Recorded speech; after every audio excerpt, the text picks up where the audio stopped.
আসসালামু আলাইকুম রহমতুল্লাহ।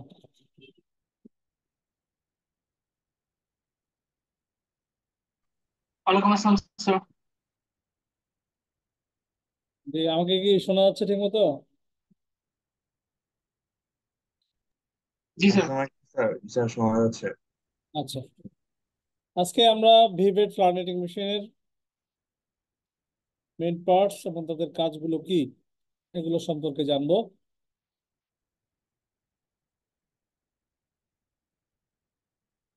আমরা দেখতে পাচ্ছি চিত্রের মধ্যে একটি ফ্লার্নেটিং মেশিন দেখানো আছে। দেখতেই পাচ্ছি আমরা এখানে নিডল বেডটা হচ্ছে ফ্ল্যাট, এই কারণে এই মেশিনের নাম হচ্ছে ফ্লার্নেটিং মেশিন। আর ভি বেড নামটা কেন ভি বেড হলো, কারণ এখানে দুইটা নিডল বেড আছে।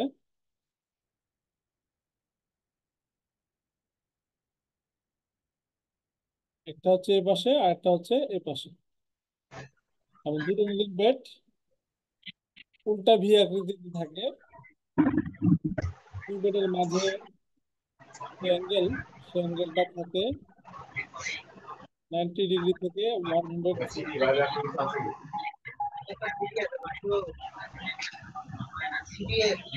এটা সাউন্ড আসতেছে কার কাছ থেকে? সাব্বির। আচ্ছা, আমি একজনকে কো হোস্ট বানাতে চাই, কে কো হোস্ট হবে? তার দায়িত্ব হবে এই সময়গুলোকে মিউট মিউট করে দেওয়া।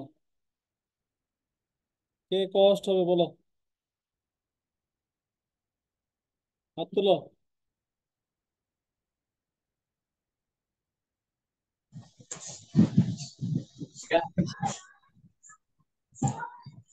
একজনকে কো হোস্ট বানাবো, কে হবে তাড়াতাড়ি বলো।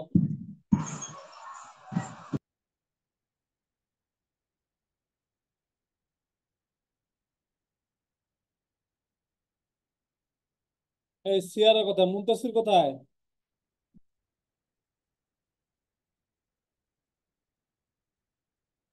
মুনতাসির। আসসালামু আলাইকুম স্যার। স্যার মাইক অন হতেছিল না। জি স্যার। তোমারে আমি কো হোস্ট বানাই দিচ্ছি, তুমি এরকম কেউ যদি আনমিউট করে থাকে মিউট করে দিবা, কেউ যদি ভিডিও অন করে থাকে তাহলে ভিডিওটা অফ করে দিবা। জি স্যার, জি স্যার, ঠিক আছে। ওকে। জি স্যার। যেটা বলতেছিলাম যে দুইটা নিডল বেড থাকে উল্টা ভি আকৃতিতে, এবং এখানে দুটো নিডল বেডের মধ্যবর্তী যে অ্যাঙ্গেল সেটা থাকে 90 থেকে 104 ডিগ্রি।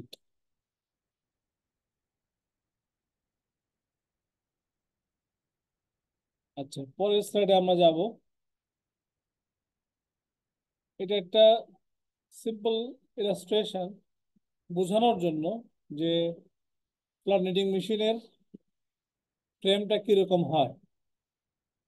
আর এটা হ্যান্ড অপারেটেড মেশিন, এগুলো মেশিন অপারেটেডও হয়, অর্থাৎ মোটর দ্বারা চালিত হতে পারে অথবা হ্যান্ড অপারেটেড হতে পারে। এখানে আমরা দেখতে পাচ্ছি যে মেশিনে একটা ফ্রেম আছে, বিশেষ করে এই চারটা লেগের উপরে দাঁড়ানো। এটা হচ্ছে নিটিং জোন, এটা হচ্ছে ফিডিং জোন, অর্থাৎ ফিড দেওয়া হয় এখান থেকে ইয়ার্নের কর্নগুলোকে বসানো হয়। আর এটা হলো ইয়ার্ন টেনশনিং ডিভাইস গুলো এখানে থাকে, স্প্রিং টাইপ টেনশনার এখানে আছে। আমরা জানি এখানে নেগেটিভ টেক আপ হয়। নেগেটিভ টেক আপ মানে হচ্ছে যতটুকু সুতা দরকার ততটুকু সুতা নিডিল নিজের দিকে টেনে নেয়। এই জন্যই এখানে কিছু টেনশনার ব্যবহার করা হচ্ছে, যেগুলো সুতাগুলোর উপর একটা মিনিমাম টেনশন অ্যাপ্লাই করবে। পরের স্লাইডে যাচ্ছি আমরা। আমি রিকমেন্ড করব যে আমার এই লেকচারটা শোনার পর, দেখার পর বা ক্লাসটা করার পরে তোমরা ইউটিউবে একটা ভিডিও লিংক দিয়েছি আমি সিআরদেরকে, ওটা দেখে নিবা। তাহলে কোন পার্টসটা কোন জায়গায় থাকে, কিভাবে কাজ করে, এটা তোমাদের ক্লিয়ার হয়ে যাবে। তো শুরুতে আমরা দেখতে পাচ্ছি ফেব্রিক কম্ব। এটা একটা চিরুনির মতো দেখতে। চিরুনির মতো দেখতে।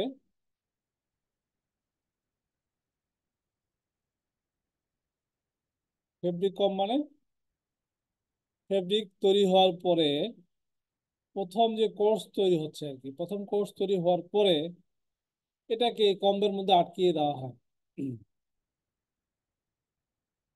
আর এখানে একটা চিকন ওয়্যার আছে, ওয়্যার। এই ওয়্যারটাকে প্রথম কোর্সটাকে আটকানোর সময় এই ওয়্যারটাকে খুলে রাখা হয়, কোর্সটাকে ভিতরে ঢুকাই নেওয়ার পরে আবার ওয়্যারটাকে ইনসার্ট করে দেওয়া হয়। আর 3টা পয়েন্টে ডেড ওয়েট ঝরানো, ডেড ওয়েট, যাতে করে এই ডেড ওয়েটের কারণে ফেব্রিকটা টান টান অবস্থায় নিচের দিকে নামতে থাকে। যেহেতু ম্যানুয়াল মেশিন, কাজে ফেব্রিক টেক ডাউন মেকানিজমের মধ্যে ম্যানুয়ালি এই ওয়েট গুলোকে ঝুলিয়ে দিতে হয়।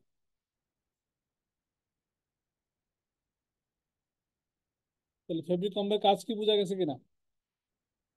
একটা হচ্ছে প্রথম যে কোর্স তৈরি হয় সেটাকে প্রথমে নেওয়া হয়,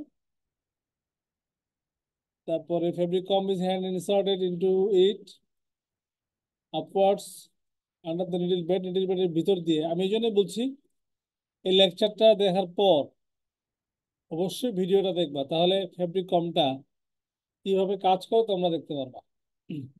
আমি তাহলে আর লম্বা কথা এখানে না বলে পরবর্তী স্লাইডে যাচ্ছি। কভার প্লেট, কভার প্লেট কোনটা? এইটা হলো কভার প্লেট, যেখানে 5G লেখা আছে। 5G মানে এই মেশিনের নিডল গেজ হচ্ছে 5, অর্থাৎ প্রতি ইঞ্চে নিডলের সংখ্যা 5টা। এখান থেকে এটা হচ্ছে 1 ইঞ্চি, এখানে 1 2 3 4 5, 5টা নিডল বসানোর জায়গা আছে, এর জন্য লেখা আছে 5G। তাহলে কভার প্লেট হচ্ছে এমন একটা স্কেল যেটা ইনসার্ট করা হয় মেশিনের মধ্যে। এর কয়েকটা কাজ আছে। একটা হলো যে এখানে স্কেলিং করা থাকে, অর্থাৎ নিডল বেডের ওয়েট কতটুকু সেটা আমরা বুঝতে পারি। দ্বিতীয়ত হচ্ছে এই কভার প্লেটটা দেখতেই পাচ্ছ তোমরা, যেখানে নিডল গুলো যে ট্রিকে অবস্থান করে তার উপরে এটাকে লাগানো আছে, যাতে করে এটা সিকিউরড, বলবো যে নিডলের জন্য একটা সিকিউরিটি, যে এটা আর বেরোয় আসতে পারবে না। নিডল গুলো বেডের মধ্যে অবস্থান করবে, বেরোয় আসতে পারবে না। কখনো নিডলকে যদি রিপ্লেস করতে হয় তাহলে কভার প্লেটটাকে এই বরাবর টেনে খুলে ফেলতে হবে। খুলে ফেলে নির্দিষ্ট ওই জায়গায় নিডলটাকে আমরা রিপ্লেস করতে পারি। তাহলে কভার প্লেটের কাজ হচ্ছে স্কেলিং করা থাকে। দ্বিতীয়ত হচ্ছে নিডল গুলো তার ট্রিকে থাকবে, তার জন্য এটা হেল্প করে।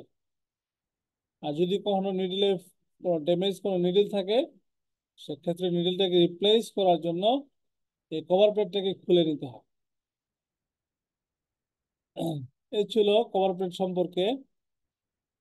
তারপরে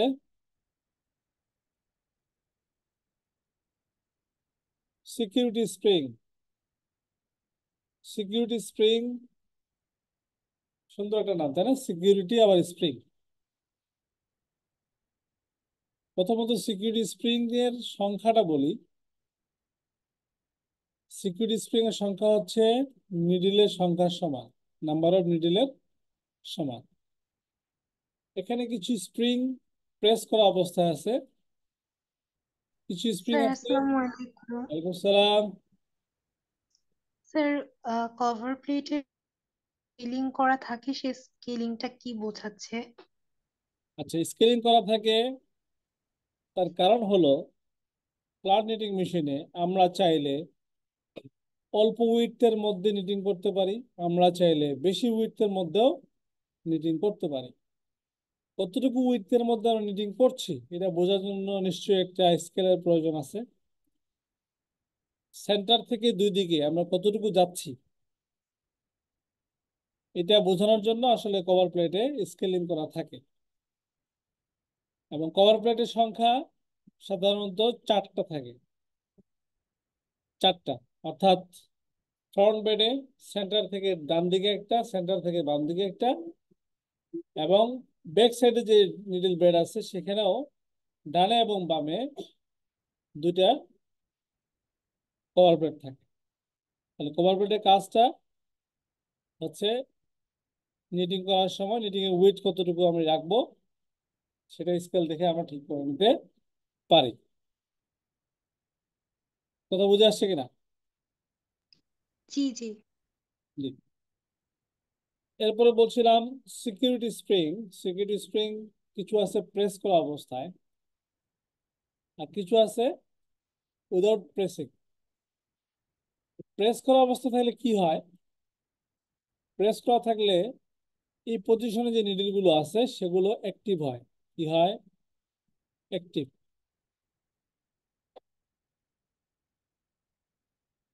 অর্থাৎ আমরা একটু আগে বলতেছিলাম যে অল্প উইডথের মধ্যে নিটিং করতে পারি। সাপোজ আমি 1 ফুট জায়গার মধ্যে নিটিং করতে চাই, তাহলে 1 ফুট জায়গার মধ্যে যে সিকিউরিটি স্প্রিং গুলো আছে এগুলোকে যদি প্রেস করি, প্রেস করলে ওই নিডল গুলো উপরে উঠে যায়, অর্থাৎ বাট গুলো উপরে উঠে আসে, যার কারণে সেই নিডল গুলো নিটিং করতে পারে। আর যে সিকিউরিটি স্প্রিং গুলোকে এইভাবে বের করে বাইরের দিকে নেওয়া হয় সেগুলো কিন্তু অলস নিডল, যেগুলো দিয়ে কোনো নিটিং করা সম্ভব না, বা ইনএক্টিভ নিডল। Active, inactive. আমি যেগুলো বাংলায় বললাম তোমাদেরকে বুঝিয়ে বললাম সেগুলো এখানে ইংলিশে বলা আছে। আমি পরের স্লাইডে যাবো ইনশাল্লাহ। লেচ ওপেনিং ব্রাশ। এখানে লেচ ওপেনিং ব্রাশ গুলো এই যে এইটা, এই একটা, দুইটা। নাম কি? লেচ ওপেনিং ব্রাশ। কাজ কি বলা আছে এখানে? কি কাজ? লেচকে ওপেন করে দেয়। লেচকে কেন ওপেন করে দেয়? লেজ যদি ওপেন না হয় সে নতুন সুতাকে রিসিভ করতে পারবে? না পারবে স্যার। না। সেজন্য যখন সুতাকে ফিট করাতে হয়, সুতা ফিটিং হওয়ার ঠিক আগে আগে ব্রাশগুলো নিডলের লেচগুলোকে ওপেন করে দেয়। তো প্রশ্ন আসতে পারে যে সার্কুলার নিডিং এর ক্ষেত্রে এই ধরনের ব্রাশ ব্যবহার হয় না কেন? ওখানে তো ব্রাশ ছাড়াই ওপেনিং হয়।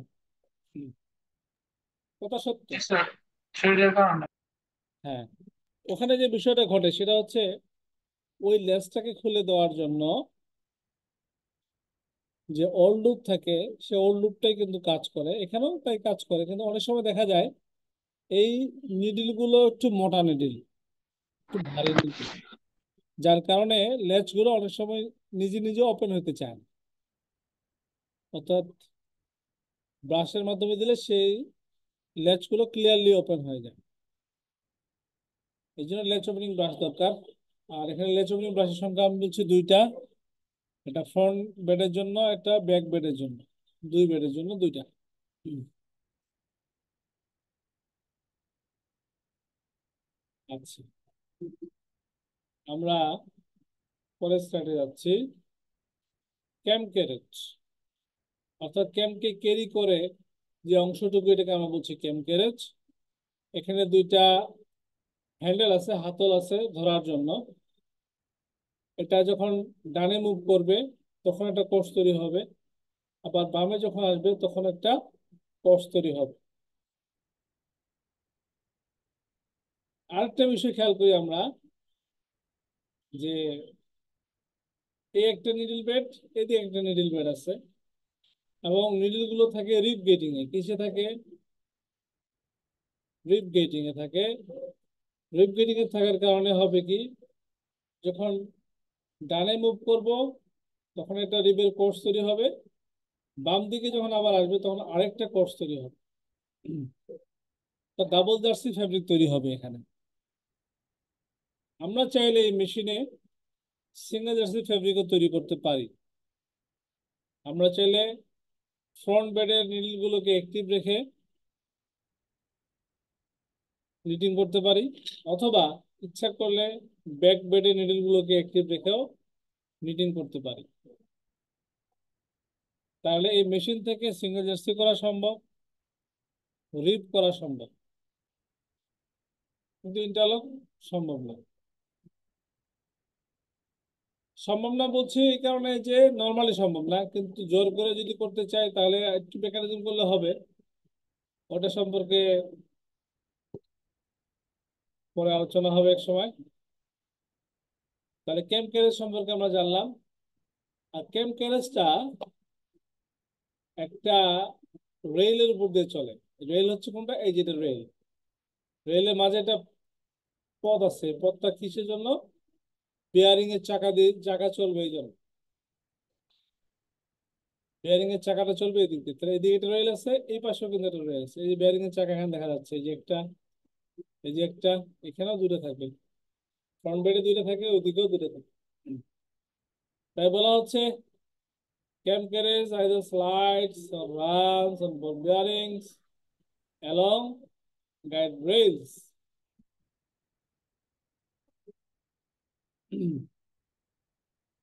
One of the one of which is fixed over the lower end of each needle bed.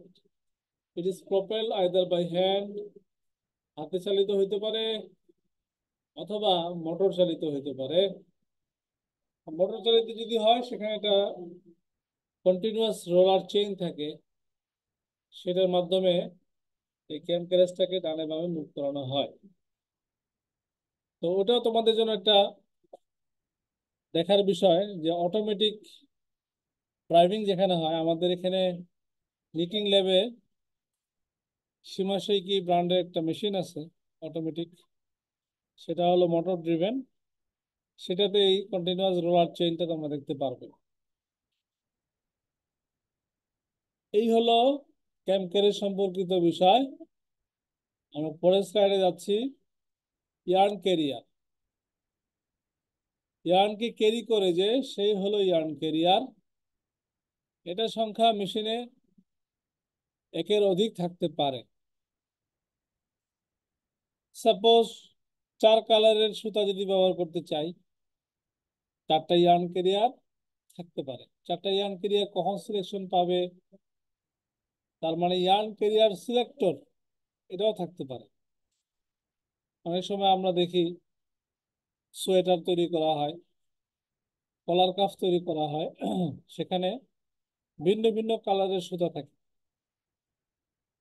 কাজেই এটা হলো ইয়ার্ন ক্যারিয়ার। এই দিক দিয়ে এই যে ছিদ্রটা আছে, ছিদ্র দিয়ে সুতাটা নিচে চলে যায়, অর্থাৎ নিডলের কাছাকাছি গিয়ে ওপেন হয়।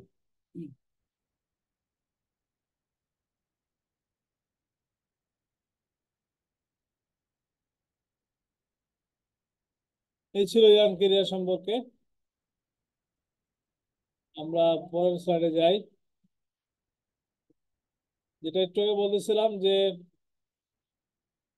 ইয়ার্ন ক্যারিয়ার সিলেক্টর, দেখো এখানে 1 2 3 4, 4টা সিলেক্টর। অর্থাৎ এখানে যেটা প্রেস করা থাকবে এই পজিশনে, এটা প্রেস করা আছে, এটা প্রেস করা আছে। অর্থাৎ এই দুইটা পজিশনে প্রেস করা আছে, মানে এই দুই পজিশনে যে ইয়ার্ন ক্যারিয়ার গুলো থাকবে সেই ইয়ার্ন ক্যারিয়ার গুলো সুতা সাপ্লাই করবে, যেহেতু এগুলো অ্যাক্টিভ। আর যেগুলো উপরে উঠানো আছে এগুলো ইনঅ্যাক্টিভ।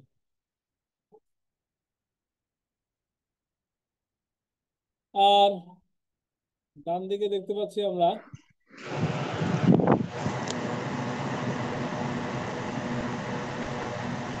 এটা কি বলবেন?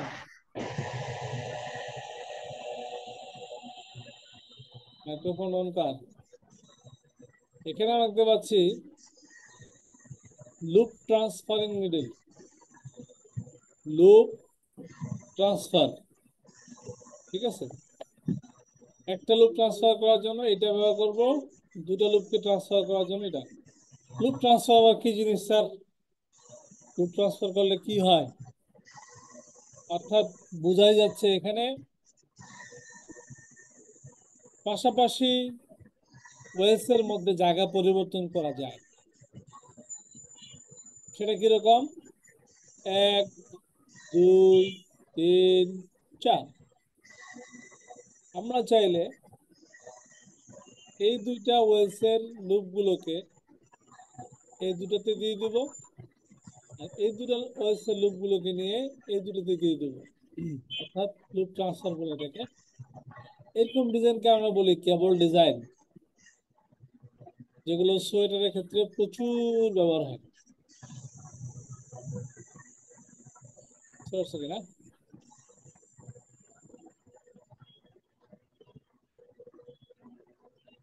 যেটা বলতেছিলাম যে মেশিনে কিছু টেনশনিং ডিভাইস আছে। টেনশনিং ডিভাইস যেমন স্প্রিং টাইপ টেনশনার। খেয়াল করতেছো এই যে স্প্রিং এর টেনশনটা এই যে ডিস্কের মধ্যে পড়ে, ডিস্কটা আবার ইয়ার্নটাকে চেপে ধরে, যার কারণে একটু টেনশন অ্যাপ্লাই হয়। এখানে আরেকটা টেনশনার আছে, এখানেও স্প্রিং আছে, কিন্তু এই স্প্রিং এর কারণে এখানে একটা ছোট একটা কি বলবো ওয়্যার আছে, ওয়্যারের ঠিক মাথায় ইয়ার্নটাকে আটকানো থাকে, সেটা দিয়ে সুতোটা সাপ্লাই হয়। এখানেও একটা টেনশন অ্যাপ্লাই হয়, টেনশন এখানে অ্যাপ্লাই হয়, এই জায়গাতে অ্যাপ্লাই হয়। আর সুতোটা আমরা এটাকে আমি আগেই বলছি, এটা হচ্ছে তোমার ইয়ার্ন ক্যারিয়ার। চাইলে আমরা একই সাথে দুটো সুতোকে ফিট করে একই সাথে নিডলের মধ্যে ডেলিভারি করতে পারি। আচ্ছা, এরপরে দেখতে পাচ্ছি ক্যাম্প সিস্টেম। ক্যাম্প সিস্টেম সম্পর্কে বিস্তারিত কিছুই বলবো না, শুধু এতটুকুই বলবো, এখানে পুরোটাই হচ্ছে একটা ক্যাম্প। এখান থেকে শুরু করে, এখান থেকে শুরু করে এই পর্যন্ত এর পুরোটাই হচ্ছে একটা ক্যাম্প। একটা নিডলের বার যদি এই রাস্তাকে ফলো করে আসে, তাহলে একটা নিট লুপ তৈরি হবে, নিট লুপ তৈরি হবে। পেমেন্ট মেকানিজম সম্পর্কে পরে আলোচনা করব, আজকে তো এই মেইন পার্টস এর কাজগুলো বলতেছি।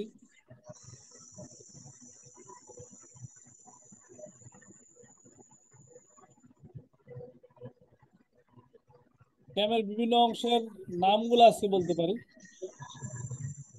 সেটা হচ্ছে, এটাকে বলা হয় রেজিং ক্যাম, এটাকে বলা হয় রেজিং ক্যাম। অর্থাৎ যখন এই ক্যাম গ্যাসটা এদিকে যাবে, তখন নিডলের বাটগুলো এই রাস্তা দিয়ে উপরে উঠবে, এই জন্য এর নাম হচ্ছে রেজিং ক্যাম, আরসি। সেই সময় এটা গার্ড ক্যাম, অর্থাৎ সে গার্ডে কাজ করছে, গার্ড ক্যাম।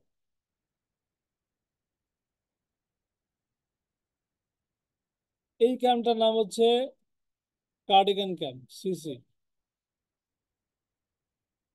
উপরটা গার্ড ক্যাম, এটা হলো কার্ডিগান ক্যাম। এটার নাম হচ্ছে স্টিচ ক্যাম, কারণ এর যতটুকু নিচে নামাবে লুপের দৈর্ঘ্য তত বেশি হবে। যখন এটা স্টিচ ক্যাম, তখন এটা কাজ করবে কিসের কাজ? গার্ডে কাজ করবে বা লোয়ারিং এ কাজ করবে। তাহলে রেজিং ক্যাম, গার্ড ক্যাম, কার্ডিগান ক্যাম, এটাও গার্ড ক্যাম, স্টিচ ক্যাম, এটাকে বলছি আমরা লোয়ারিং ক্যাম। কার্ডিগান ক্যামের কিছু ফাংশন আছে। কার্ডিগান ক্যামকে আমরা যদি প্রেস করি, তাহলে সেটা আর নিট ক্যাম থাকে না, সেটা হয়ে যায় টাক ক্যাম। আবার বলছি, কার্ডিগান ক্যামকে যদি আমরা প্রেস করি, তাহলে সেটা হয়ে যায় টাক ক্যাম।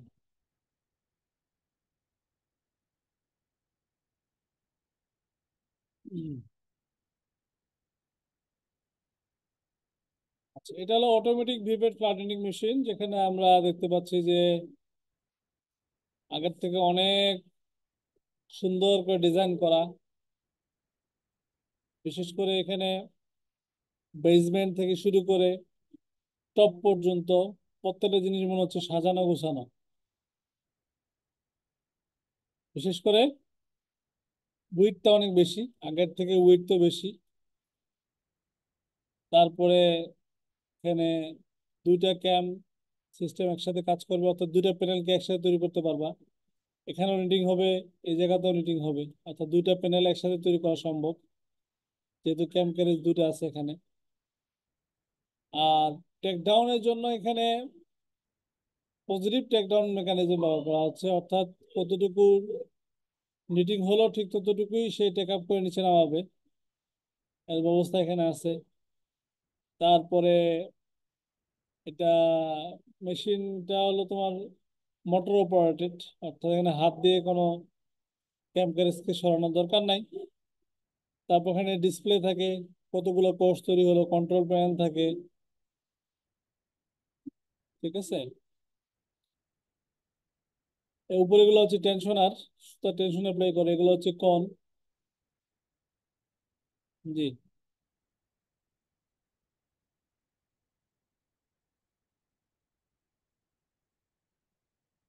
আচ্ছা, লুপ ট্রান্সফারের যে বিষয়টা বলতেছিলাম, এরকম একটি কিছুটা এখানে একটু ধারণা দেওয়া হয়েছিল আমাদেরকে, যে এই ওয়েলসটাকে আমরা ডান দিকে দিলাম, এটাকে বাম দিকে দিলাম, অর্থাৎ নিজেদের মধ্যে জায়গা চেঞ্জ করছে। এরকম ডিজাইন কিন্তু সোয়েটারে প্রচুর হয়।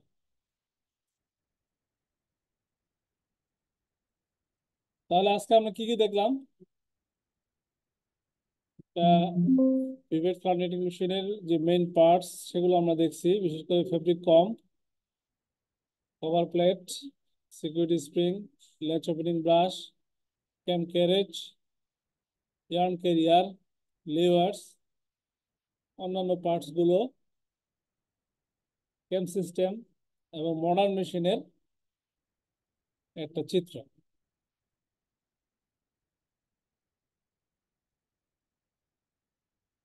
কারো যদি কোনো প্রশ্ন থাকে প্রশ্ন বলো। আর অ্যাটেন্ডেন্সের লিঙ্কটা আমি দিয়েছি। ক্লাস চলাকালীন সময়ে শুধুমাত্র অ্যাটেন্ডেন্স নেওয়া হবে, ক্লাসের সময় যদি শেষ হয়ে যায় এরপরে অ্যাটেন্ডেন্স কাউন্ট করা হয় না।